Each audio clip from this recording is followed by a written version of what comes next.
Hello and welcome everybody to a new video from Jörg, Joggler66, Hour of the Truth. I'm glad that I found the time to come to the table today to do another recording of the book from Edmund Paris, The Secret History of the Jesuits. It's been nagging on me to do that for a while, but I have had so many computer problems, and this morning even my new board computer, the disk crashed completely. Doesn't do anything anymore, and that thing is only 6 weeks old. I didn't buy it officially. I don't hear that guy anymore, and yeah. And then I have another quote-unquote friend in this system who wanted to replace that disk with an SSD, or what's that called? You know, these new disks. And I texted him on the cell phone. I left a voicemail, I sent an email, and I got no reaction. This is how it is when you have to rely on people in this real Antichrist world. It's not so funny. So I am doing this recording now with my laptop. I even was able to find a cable to connect my big screen to the laptop and therefore make it fit for readings, because on the normal screen of the laptop it would have been not possible to read, and in the next to that have a picture, as I always have, you know. But now I have this big screen that I have from my PC normally, and I adjusted it this way also in the camera that it will be looking fine, and I just hope that we can come together right now and do a reading of the secret history of the Jesuits. So therefore let us see what we have prepared here. This is the PDF, and we left off last time on page 162. Last time for the last recording was 11th of February. Today it's the 26th, so only a fortnight, but I have been doing about, I think, 20 recordings with Brett on Cold War Babylon in the meantime. Overwhelmed him a little bit. I hope he's okay right now. And now we are going to continue the Infernal cycle in chapter 5 of The Secret History of the Jesuits by Edmund Paris, called The GeStaPo and the Company of Jesus. The Gestapo is short for Geheime Staatspolizei, means Secret State Police. Okay?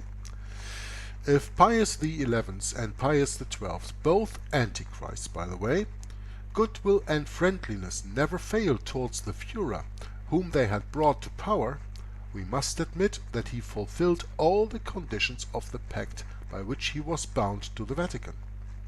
As he had expressly promised to strangle the anti-clericals, they soon followed the liberals and Jews into the concentration camps. We know how the chief of the Third Reich had decided the fate of the Jews. They were simply massacred, or, when more advantageous, made to work until worn out and then liquidated. In this case the final solution was only delayed. But let us see first how an especially authorized personality, Francisco Franco, the fascist leader of Spain, Knight of the Order of Christ, expressly confirmed the collusion between the Vatican and the Nazis. According to Reform, and this is what the press of the Spanish dictator published on the 3rd of May in 1945, the day of Hitler's death. Now this is very, very important that you understand this. In my last but one reading with Cold War Babylon with Brett, we also went through this. This is an official publishing, yeah?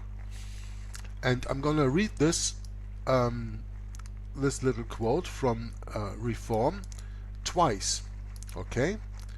So I will read it once to you the way that it is stated here, that you can follow, and after that I will read it to you in the way that it is actually to be understood, okay? So we read here, and I just highlighted the screen so that you can have a good look and read along.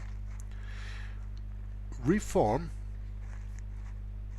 according to Reform, this is the French magazine Reform, this is what the press of the Spanish dictator published on the 3rd of May, the day of Hitler's death in 1945. Quote, Adolf Hitler, son of the Catholic Church, died while defending Christianity. It is therefore understandable that words cannot be found to lament over his death, when so many were found to exalt his life. Over his mortal remains stands his victorious moral figure. With the palm of the martyr, God gives Hitler the laurels of victory." Unquote. This is how the Roman Catholic Church stands besides Hitler, and stands behind Hitler, stood behind Hitler, and still does so today.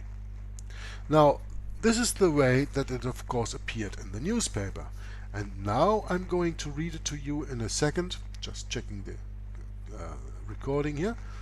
Now I'm reading it to you in the way that it should be understood. Listen close. Adolf Hitler, son of the synagogue of Satan, died while defending Roman Catholicism. It is therefore understandable that words cannot be found to lament over his death, when so many were found to exalt his life. Over his mortal remains stands his victorious moral figure. With the palm of the martyr, Satan gives Hitler the laurels of victory. Unquote. This is how it is supposed to read. Adolf Hitler, son of the synagogue of Satan, died while defending Roman Catholicism. With the palm of the martyr, Satan gives Hitler the laurels of victory, is the main sentence of this quote. And I think it is quite important that you understand why I read it like this and why it has to be understood like this. Okay? But let's continue. You can do your own studies on this. This was published in Reform the 21st of July 1945. And just for the information for you, I think we already did a picture search on that on Reform before. No? No, I don't have that. But anyway, then probably I couldn't get a picture of that in the internet. That's possible. Now, the author continues, this funeral oration of the Nazi chief, a challenge to the victorious Allies, is voiced by the Holy See itself under the cover of Franco's press. It is a communiqué of the Vatican given via Madrid. Of course, this missing hero will deserve the gratitude of the Roman Church, and they do not attempt to conceal it.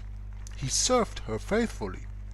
All those this church pointed out to him was her adversaries felt the consequences.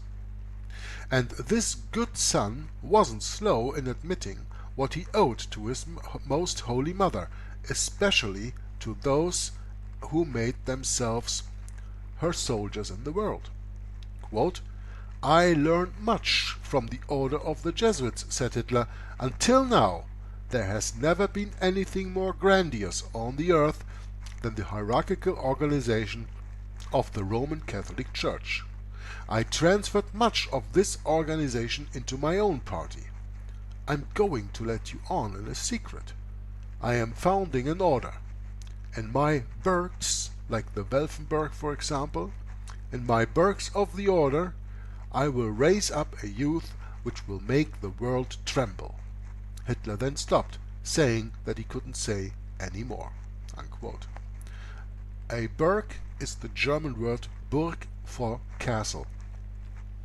And there were different castles, like for example the Welfen castle, where things like those happened.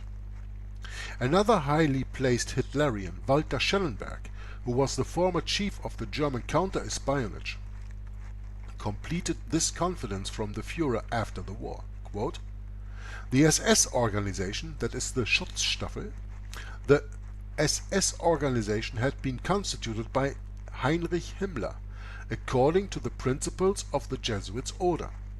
Their regulations and the spiritual exercises prescribed by Ignatius of Loyola were the model Himmler tried to copy exactly. The Reichsführer SS, which is Himmler's title as Supreme Chief of the SS, was to be the equivalent of the Jesuits' general, and the whole structure of the direction was a close imitation of the Catholic Church's hierarchical order. A medieval castle near Paderborn in Westphalia, and called the Webelsburg, that's the one that I just meant here with the castle in his burgs, in Hitler's quote, the Webelsburg was restored. It became what would be called a SS monastery, unquote. For their part, the best theological pens were busy demonstrating the similarity between the Catholic and Nazi doctrines. And for that work, the Sons of Loyola were the busiest.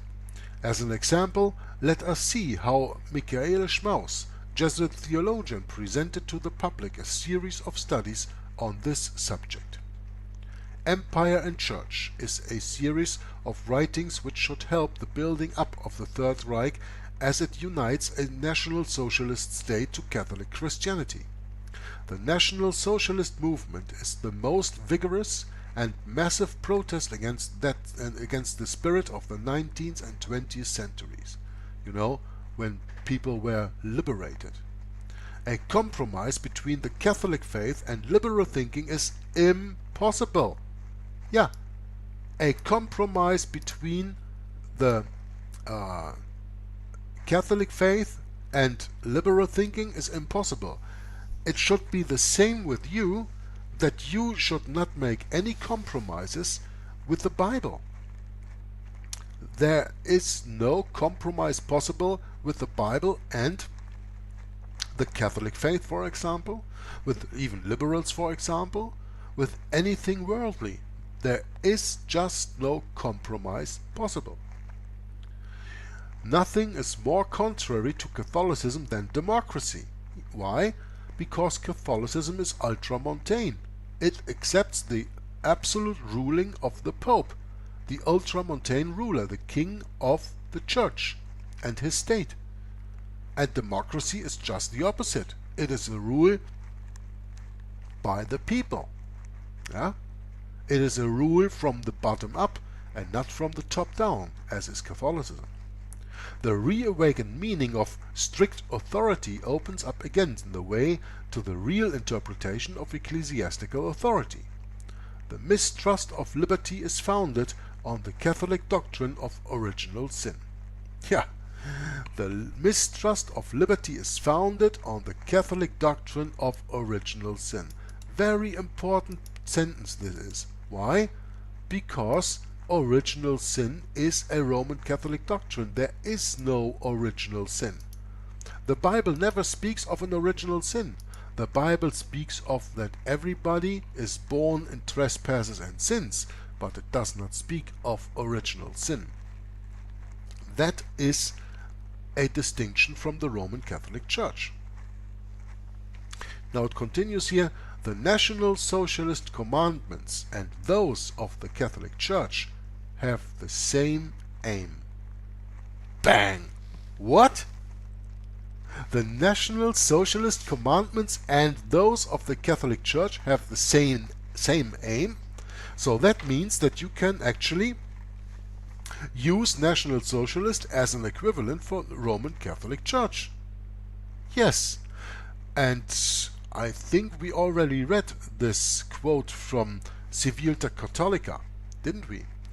Let's see if I have this here on my computer. You know, I have a lot of things to still find here. I don't know if I still have it here. I have the text. I don't know if that text, of course, is up to date in that way. Let's just look. Civilta, and then I should have... Ah, okay, it is here. Civilta Catholica, which is the house organ of the Jesuits. It says, fascism is the regime that corresponds most closely to the concepts of the Church of Rome. You see this? Yeah? That is exactly the same what it is said here in the book, The Secret History of the Jesuits.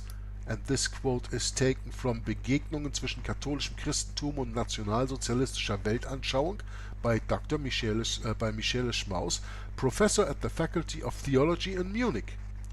Therefore, you have to know that the faculty or the University of Munich is the quote-unquote successor of the university you know as Ingolstadt, where Adam Weishaupt in the time founded the Illuminati. Yeah? So it's a Jesuit-controlled university. And this Michaele Schmaus writes this book, Begegnungen zwischen katholischem Christentum und nationalsozialistischer Weltanschauung, which means in English meetings or acquaintances, but meetings between Catholic Christendom and National Socialist dogmas. Yeah? That's what this book means in English. Published in 1933, by the way. And it says the National Socialist commandments and those of the Catholic Church have the same aim. That is what this Michaele Schmaus, a professor at the Jesuit University of Munich, writes in 1933, and Civilta Catholica at a later time says the fascism is the regime that corresponds most closely to the concepts of the Church of Rome. Do you see how those things never speak against each other? Do you see how important doing your own research is? When you read a book like this and you have these other quotes, you see how they all come together and they all say the same. But when you are lost in the world of research in the quote-unquote alternative media, and with that I mean sources like David Icke, Jordan Maxwell, Tom, what's he called there? Alex Jones. These guys, when you go and quote-unquote research what they tell you, they often contradict each other. They never say the same, because they all have a different agenda. Only the truth has the rightful agenda. And when you have writers like Edmund Paris, like Avro Manhattan, like P.D. Stewart, who are telling you about these different sources, they all come back to the same quotations and you see the resemblance. And they are all in agreement. And there you learn, as we've just seen, that it says that the National Socialist commandments and those of the Catholic Church have the same aim. There's also another very important quote from Franz von Papen, who was the Vice-Chancellor behind Hitler, and he was Chancellor of Germany not before Hitler but before that. So the last but one Chancellor of the Weimar Republic before Hitler came to power in 1933. He is a Knight of Malta, he is Jesuit trained, he probably even was a high-level Jesuit, and he makes a wonderful, interesting statement that when we come across that, I cannot help but do a few minutes of comment on that. Anyway, let's continue, see how this works out here. This aim, we are just talking about what aim. The National Socialist commandments and those of the Catholic Church have the same aim. So, National Socialist commandments, this aim was the new Middle Ages. Means a return to the time before the Reformation.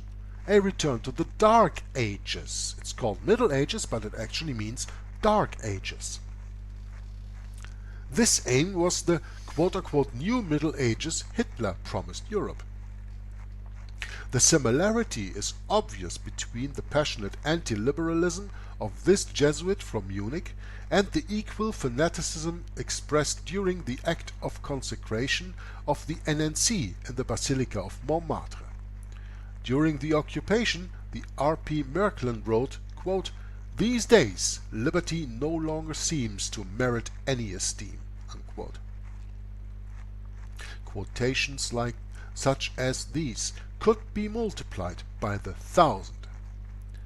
Is not this hatred of liberty under all its forms the character itself of the Roman master? It's easy also to understand how the Catholic doctrine and the Nazi doctrine could harmonize so well. The one who ably demonstrated this accord, the Jesuit Michaele Schmaus, was called by Lacroix 10 years after the war the great theologian of Munich, and nobody will be surprised to learn that he was made a Prince of the Church by Antichrist Pope Pius XII. Under the circumstances, what becomes of the terrible encyclical letter mit brennender Sorge, with burning concern, from Antichrist Pope Pius XI, which was supposed to condemn Nazism? No casuist has ever tried to tell us. Naturally! The great theologian Michael Schmaus had many rivals, according to a German author, who sees in the katholisch-konservatives Erbgut, which is the Catholic conservative Erbgut, that is, the genes, and the genes of the Catholic conservatives, the strangest book ever published by the German Catholic publications. Quote, "This anthology, which brings together texts from the main Catholic theorists of Germany, from Gorres to Vogelsang, makes us believe that National Socialism was born out of Catholic ideas." Isn't this interesting to read, dear viewer? This again, in other words, says what we have already learned a little bit higher in the text. This anthology, which brings together texts from the main Catholic theorists of Germany, from Gorres to Vogelsang, makes us believe that National Socialism was born out of Catholic ideas. That's, in other words, saying the same thing as the National Socialist commandments and those of the Catholic Church have the same aim, isn't it? You have to pay attention to the sophistry, to the casuistry. You have to see that they are saying the same thing over and over and over again with different words, but the meaning does not change. Semper eadem, always the same. The meaning is always the same. The words are different, but they say the same. When writing this, the author certainly didn't realize he was describing it so perfectly. Another well-informed person, now it comes, another well-informed person, the mainstring of the pact between the Holy See and Berlin, and the Pope's secret Chamberlain, Franz von Papen, was even more explicit. Now, you have to really pay attention. I'm gonna break this sentence down to a way that you will, I hope, sit there with your jaws being dropped to the ground, sitting in front of your screen and listening to my explanation of this. Maybe you come to it by yourself, I don't know. Franz von Papen said, and this is a quote that he did not only, but he did for sure when he was at the Nuremberg trials, where he was sentenced for a few years, and then afterwards he was restored as Papal Chamberlain by Pope Pius XII, by the way.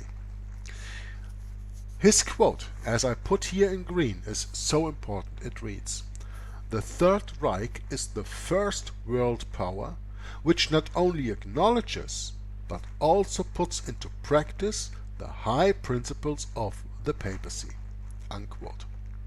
Now, you say, well, Jörg, what's so important about the sentence you just read? This anthology, which brings together text from the Catholic theorists of Germany, makes us believe that National Socialism was born out of Catholic ideas.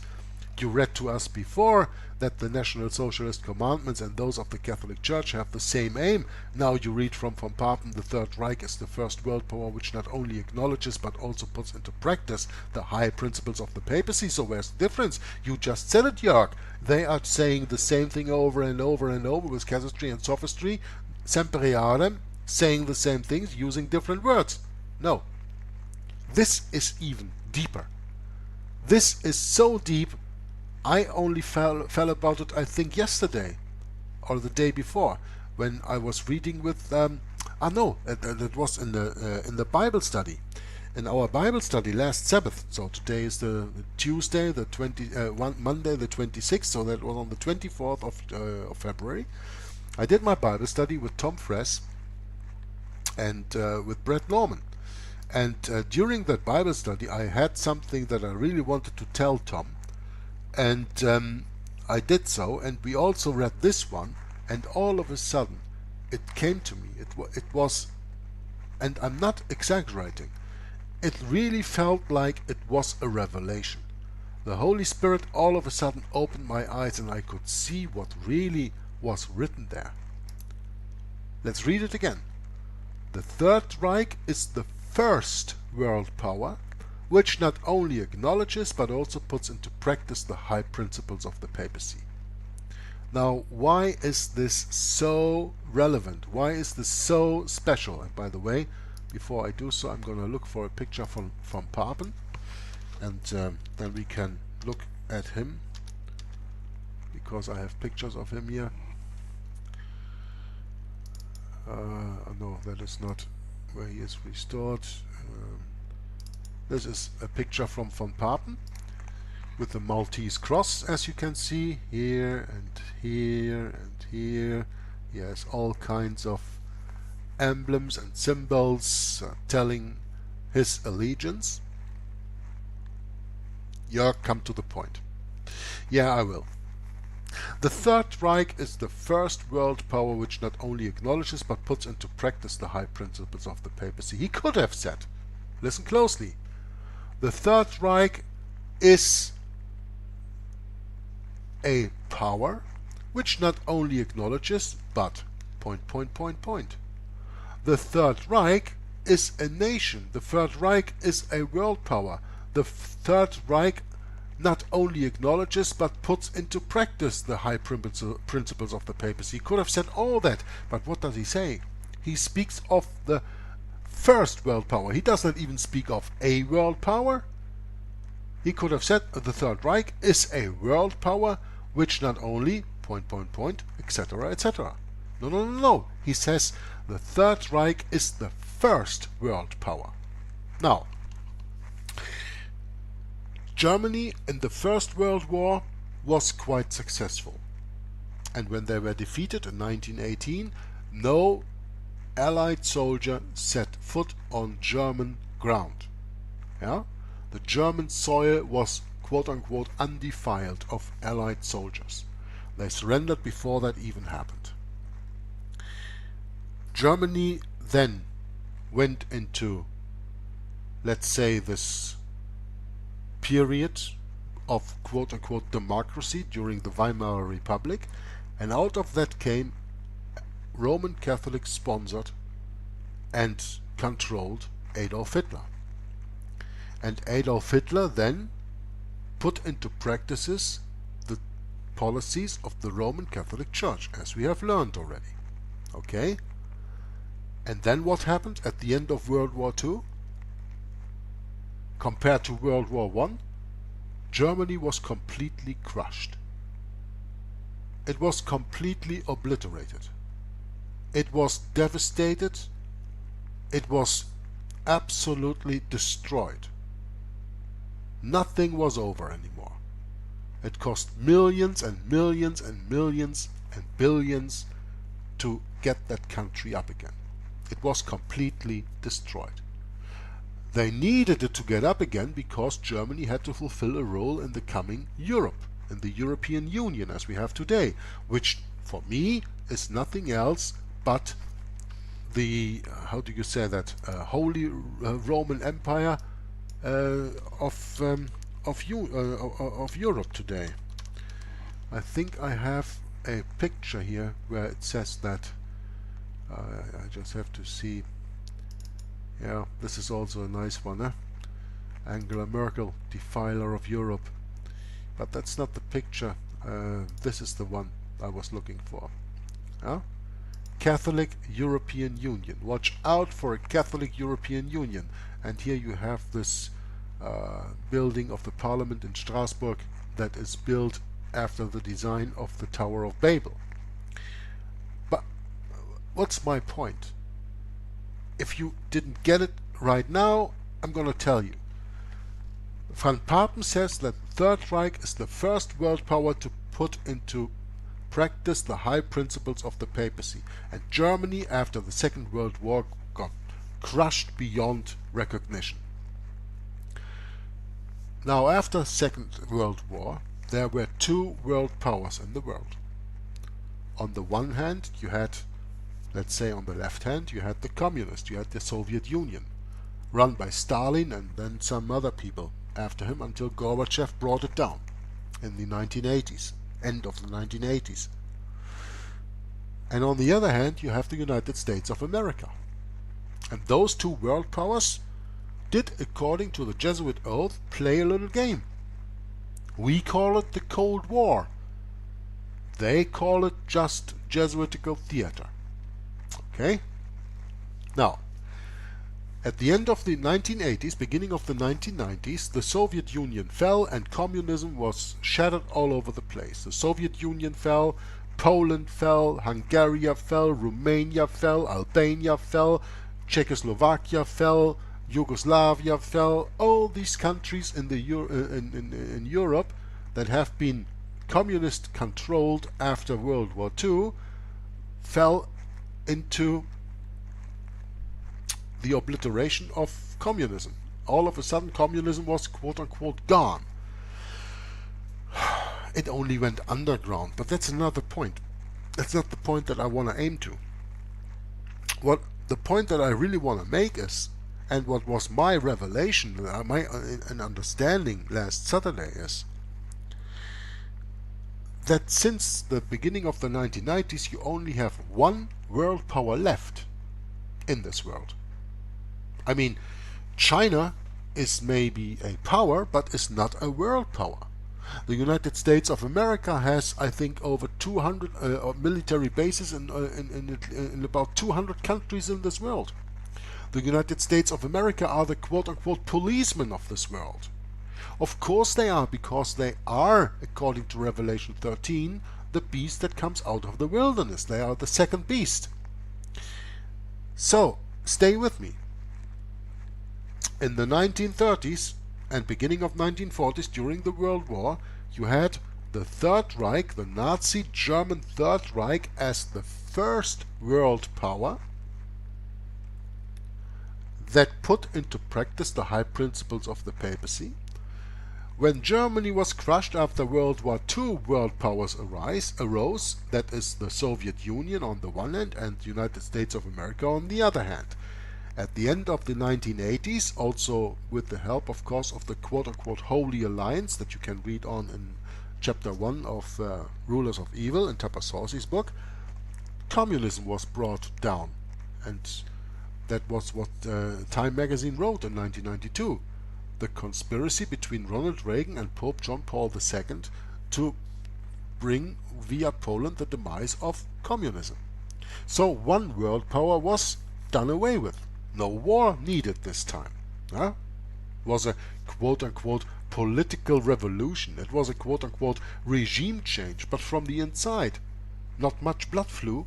Certainly no war, no big war, and no world war. Okay? One world power remained. The United States of America.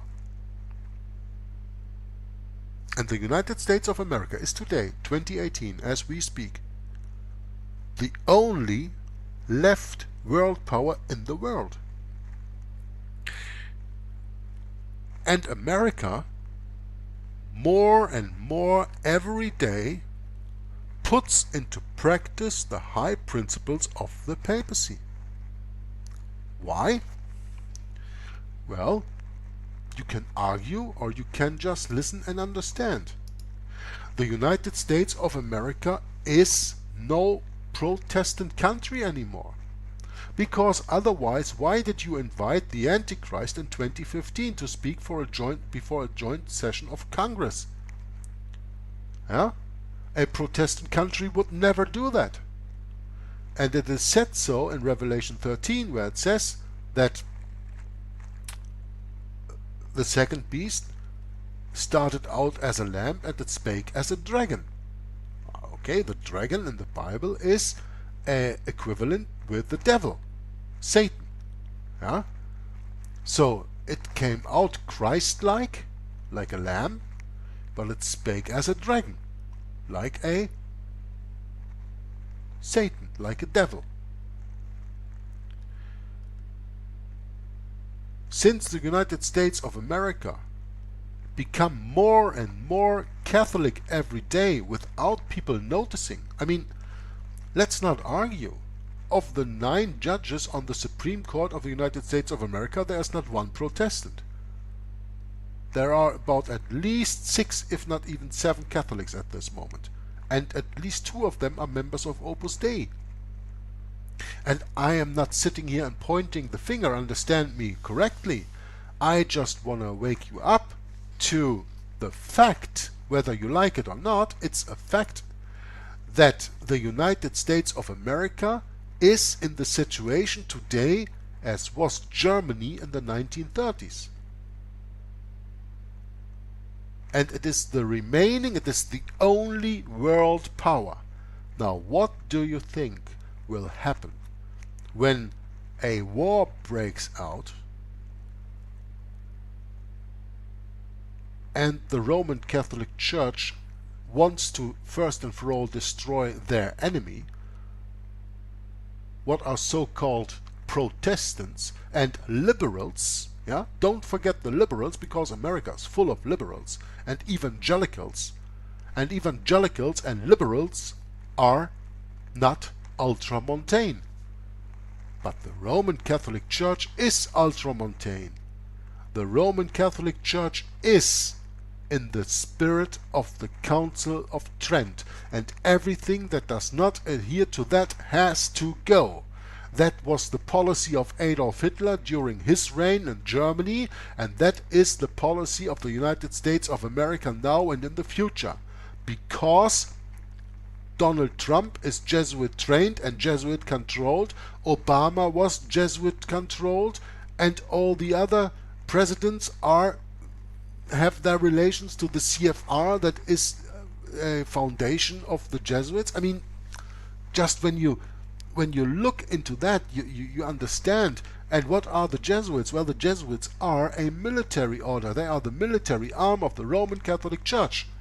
And they use the countries they control to do their bidding, to do their aim. And 70 years ago, dear brethren, it was Germany, and Germany got crushed for it afterwards. And that is gonna come to the United States of America. And Franz von Papen says this in this quote: the Third Reich is the first world power. If there is a first world power, there must be also a second. Otherwise you wouldn't even speak about a first. Franz von Papen was a high-level Knight of Malta. He was in the knowledge. He was what people call, quote-unquote, enlightened. Yeah? He knew what he was talking about. They make plans 50, 60, 70, 100 and 150 years on beforehand, or even longer. That's how long the Vatican plans. When Franz von Papen spoke about, I'm going to put this picture up here again. When Franz von Papen spoke about that the Third Reich is the first world power, which not only acknowledges but also puts into practice the high principle of the papacy, he knew that after that a second world power would come that does exactly the same thing, and that will be shattered and destroyed just as Germany was after the Second World War. Now you can say, I drank a little bit too much Kool-Aid.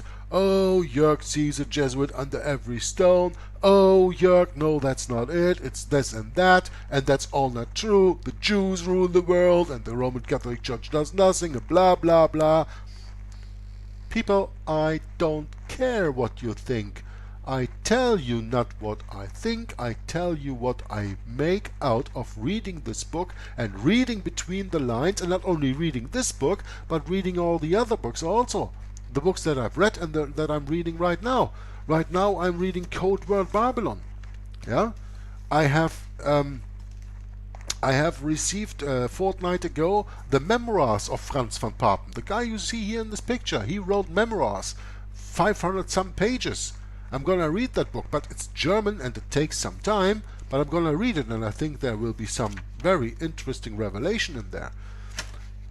I've read All Roads Lead to Rome. I've read Rulers of Evil. I read this book, The Secret History of the Jesuits. I read for the moment Code Word Babylon with Brett Norman. And what happens when you read these books, You learn and learn and learn, and you surely learn to connect the dots. And you have to learn to read between the lines. When a person in the position that Franz von Papen was speaks about the first world power, you just have to understand, oh, wait, but then there's a second. Who is the world power today? I mean, every little child knows that the United States of America is the only world power today, because they don't see the Vatican behind that. And they don't have the Bible, where the Bible clearly says that there are two beasts. Okay, that's in Revelation 13, but now we go a little bit further in Revelation. We go to Revelation 17. How many beasts are there? Oh, there's only one left. And that is the city on 7 hills. That's not Washington, that's Rome. And a woman rides that beast, and that's the Roman Catholic Church, riding the Vatican, riding the beast of the Vatican. The United States is the second beast. Where is that at that moment? It's gone. It has gone the way of Germany after the Second World War. And Franz von Papen tells us this right here. The Third Reich is the first world power. And the world power of today is the United States of America. And Revelation 17 speaks of only the Vatican. So this second world power, which is the United States of America today, is doomed. And it is doomed not because I say it or I like it. It is doomed because God's word confirms that. And it is doomed because Franz von Papen says Germany was the first world power and the United States of America are the second, and surely are the last. Think about that. Do I see this wrong? Correct me biblically and historically. But on the other hand, when you start doing your own research, I think that you will understand what I just read to you. This little sentence of Franz von Papen says so much more than the just 20 words of what are in the sentence. It says so much more. The Third Reich, Franz von Papen says, is the first world power which not only acknowledges, but also puts into practice the high principles of the papacy. The United States of America is Roman Catholic, and people don't recognize it because they are too busy with other things. And the quote-unquote Protestants over there are all evangelicals. And evangelicals are what? They are with the Protestant church that is in bed with Rome, like the Lutheran church through the joint declaration of justification of 1999, like the Methodists that signed the same paper in 2004. All the churches are gathered together in the World Council of Churches. That is a organization to bring all Protestant churches back under the wings of Rome. They are all evangelical. And evangelical has nothing to do with speaking the gospel. It has everything to do with speaking the words of the dragon. Going back to Rome. Come back to mama. So I think I made my point. I hope I made my point. I hope you understood my point that I was making. Okay?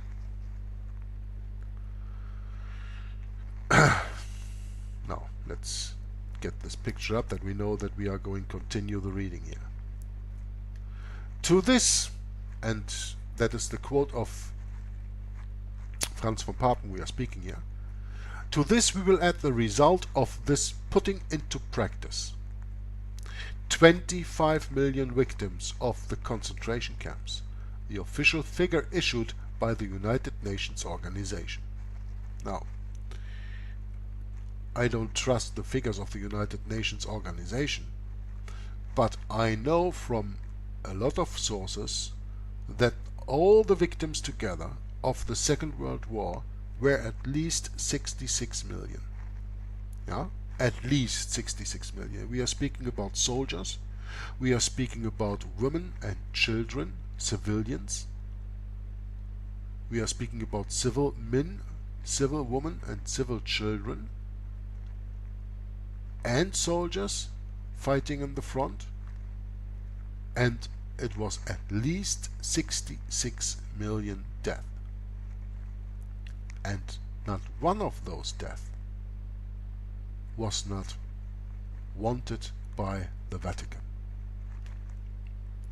Here, the author says, we find it necessary to add something especially for candid minds, for those who cannot admit that the organized massacres were one of the papacy's high principles. Of course, this candor is diligently maintained. Quote, such barbarian deeds belong to the past. That's what you say today, right? May I remind you what happened after 9/11?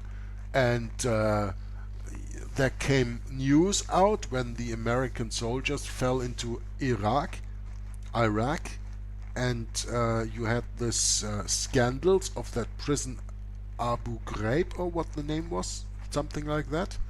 And of course you have Guantanamo Bay, and all the other secret CIA and other secret and intelligence organizational secret hideouts all through the world, secret prisons all through the world, where there was done quote-unquote enhanced interrogation, which is nothing else but torture.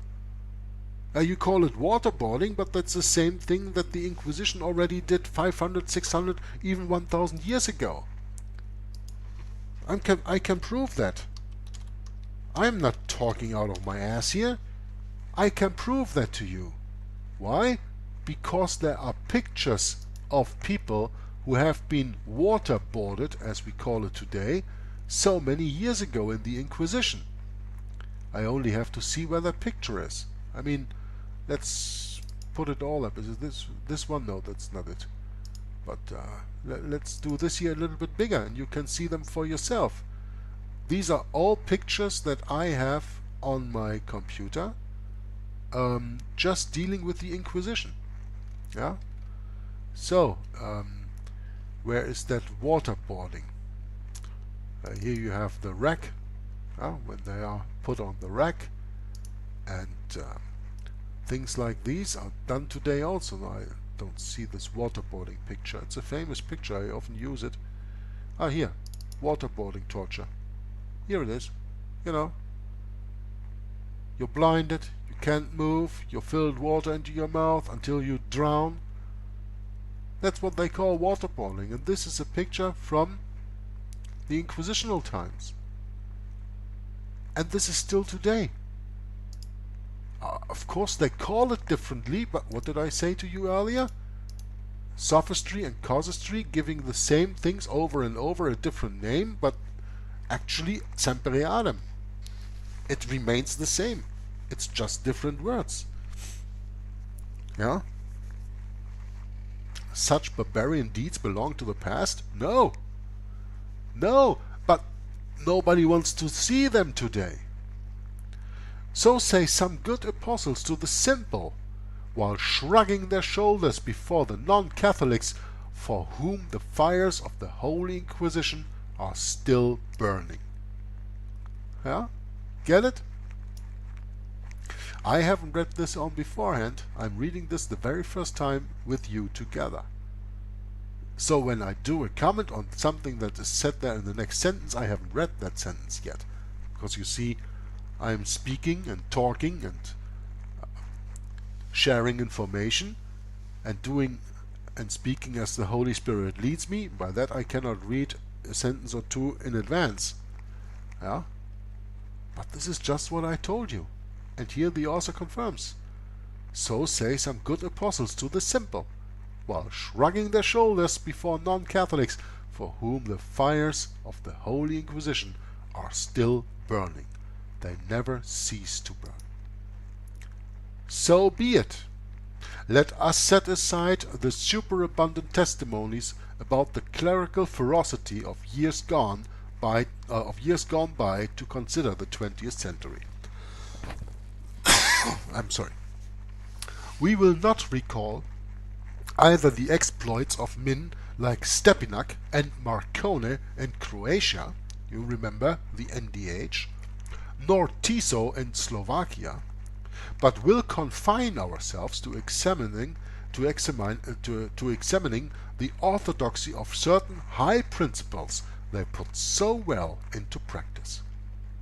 Are they really outdated today, these principles, disowned by an enlightened doctrine, officially rejected by the Holy See with other mistakes of a dark past?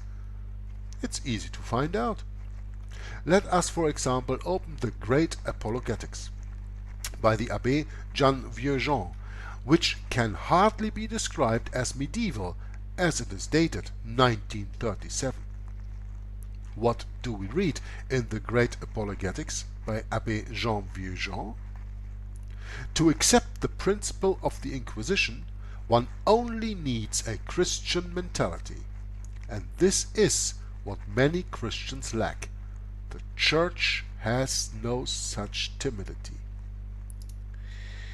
I have a speech in this paper. I don't know if I can find it. I don't even know if that was on there, because this text is already this text is too old. It's not the latest version. Anyway, to accept the principle of the Inquisition, one only needs a Christian mentality, and this is what many Christians lack. The Church has no such timidity. One could not put it better. Is another proof, no less orthodox and modern, necessary? Now, listen to the R.P. Janvier, a famous conference speaker at Notre Dame.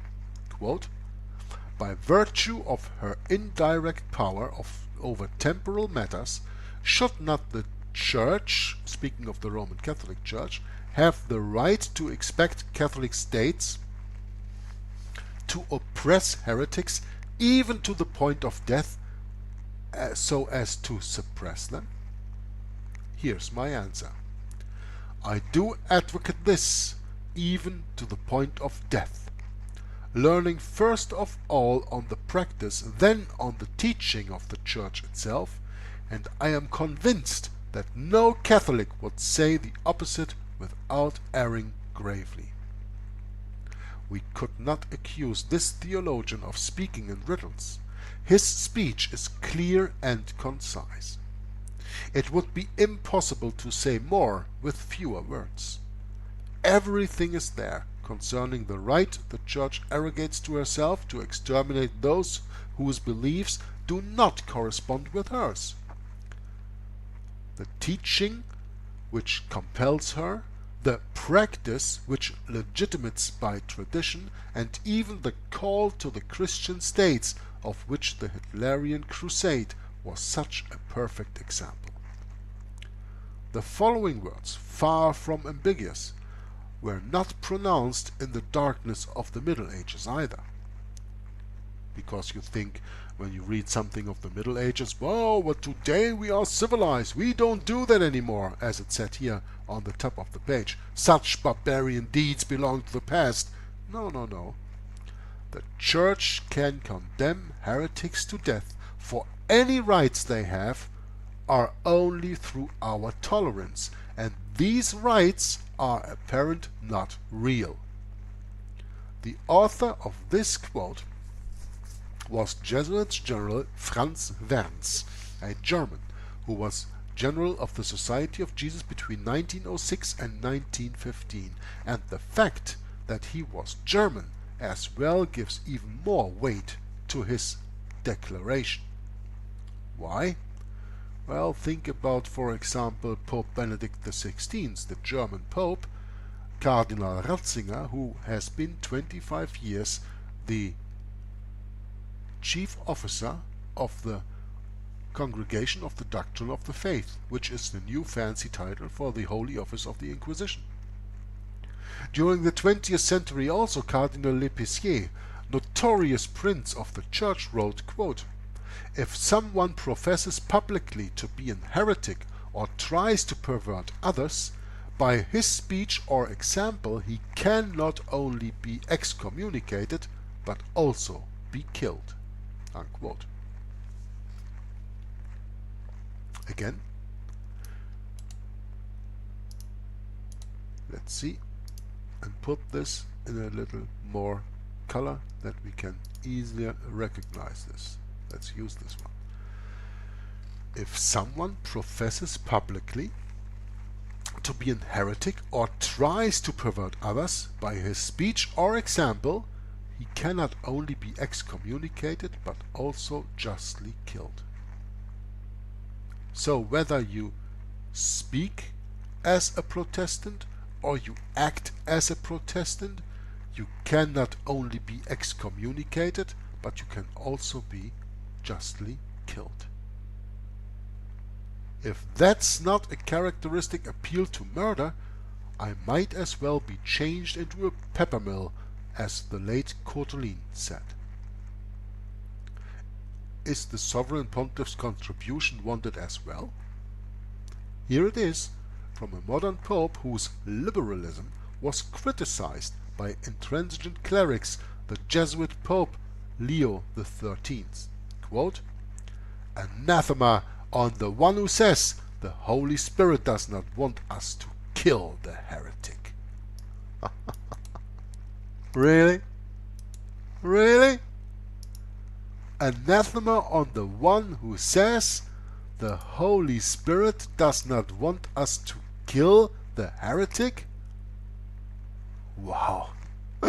Wow. What higher authority could be invoked after this one apart from that of the Holy Spirit? Even though this may displease those who manipulate the smokescreen, reference to those who put out smoke signals during the choice of a pope, the soothers of disquieted consciences, the papacy's high principles remain unchanged. Unchanged, the high principles remain. And amongst other things, the extermination for the faith is as valid and canonical today as it was in the past.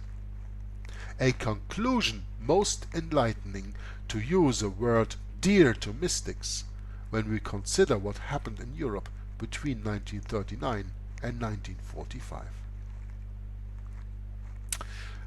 M. Frederick Hoffet wrote, "Hitler, Goebbels, Himmler, and most members of the party's old guard were Catholics. It was not by accident that, because of its chief's religion, the National Socialist government was the most Catholic Germany ever had. This kinship between National Socialism and Catholicism is most striking if we study closely the propaganda methods and the interior organization of the party. On that subject, nothing is more instructive than Joseph Goebbels' work. He had been brought up in a Jesuit college and was a seminarist before devoting himself to literature and politics. Every page, every line of his writings recall the teaching of his masters, the Jesuits. So he stressed obedience, the contempt for truth. Quote, "Some lies are as useful as bread," he proclaimed, by virtue of a moral relativism extracted from Ignatius Loyola's writings of the Constitutions and the Spiritual Exercises. Hitler did not award the palm of Jesuitism to his chief of propaganda, though to the Gestapo's chief, as he told his favorites, "I can see Himmler as our Ignatius of Loyola." Unquote. So let me just check a little bit how far we are. We have almost come to an hour, so I would prefer to read this next part in the next reading. Yeah, we're gonna stop right here. You know, it is not about reading many pages, so we have 3.5 pages to go for the next time. But I think the comments that I made today were absolutely important to be understood. And especially, so let me just highlight this here,